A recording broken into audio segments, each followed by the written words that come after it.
Yes, salut tout le monde, c'est les plumes de Julien et aujourd'hui on se retrouve pour une nouvelle vidéo.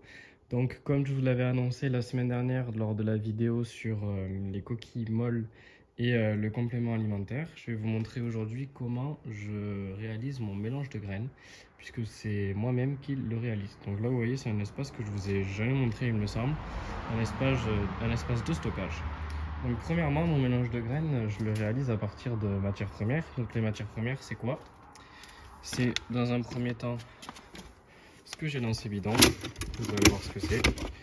Des bidons qui sont hyper pratiques pour protéger le grain, ça évite que les souris viennent. Et donc dans ces bidons, c'est là où je stocke mon blé. Donc c'est du blé que je récupère directement chez des agriculteurs. Ou alors ça m'arrive de travailler l'été dans une coopérative et je récupère les échantillons. Donc ce que je fais, c'est que j'ai du blé ici. Ensuite à côté, donc ça c'est l'aliment poussin, j'en parle pas spécialement. J'ai du maïs concassé de chez Gaston. Voilà. Et du tournesol que j'ai récupéré également. Et puis dans une autre caisse juste ici que je vous montrerai lorsque je réaliserai le mélange, j'ai aussi de l'orge. Donc ça me permet de faire un aliment qui est hyper complet. Donc ce que je vais faire, c'est que je vais poser le trépied et puis je vais vous montrer exactement comment je réalise mon mélange, à quelle proportion. Alors c'est parti, je vous ai posé, je vais pouvoir vous expliquer comment je fais mon mélange.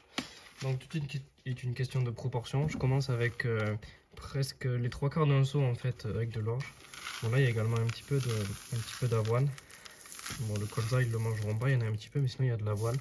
Ça c'est super pour les périodes de reproduction pour exciter les coques. Donc je commence par verser tout ça. Ensuite, je vais aller récupérer mon blé juste ici. Là, avec le blé, le but ça va être d'en mettre la plus grosse proportion. Donc là, c'est environ 2 seaux complets. Donc, je vais récupérer mon blé. Tout ça va dans le seau. Je vous conseille de faire ça avec un masque parce que souvent les graines sont encore remplies de poussière. C'est pas forcément terrible à respirer. Donc voilà. Je prépare mes 2 seaux. Donc après rempli, je vais vider celui-là et je remplis immédiatement.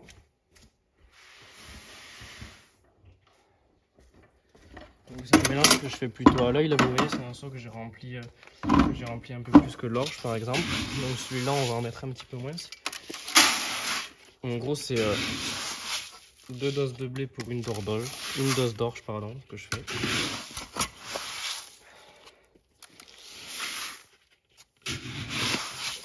Donc là on devrait être pas trop mal. Je vais garder ça pour le maïs. Hop là.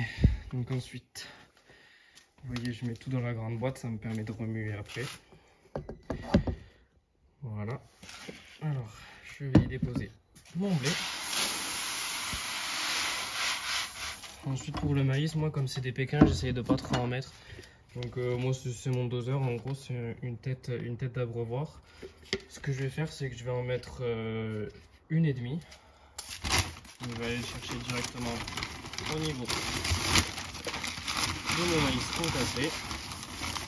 Donc là on en met une, en gros c'est qu'à peu près ça recouvre à peu près tout. Donc là une et demie. Et pour terminer mon mélange en fait je viens ajouter mon tournesol. Donc le tournesol c'est plutôt à l'œil, hein. Ça prend une grosse part dans l'alimentation donc il ne faut pas le charger. J'essaie à peu près juste de recouvrir la surface du reste de mon mélange. Comme ceci. Et après pour les petits gourmands, petite surprise, c'est que je rajoute des verres de farine de chez Un Verre. Vous avez le code promo dans la description toujours qui est disponible jusqu'au 10 décembre, donc profitez-en. Moi j'adore en mettre dans l'alimentation, ça leur fait des petites surprises au fur et à mesure que la mangeoire se vide. Hop, comme ceci. Et puis après il ne vous reste plus qu'à mélanger. Je ne vais pas vous filmer tout ça parce que c'est pas terrible. Je vous reprends juste après une fois que le mélange est bien homogène. Voilà mon mélange une fois terminé. Vous voyez ça ressemble exactement à un mélange comme vous pouvez trouver dans le commerce.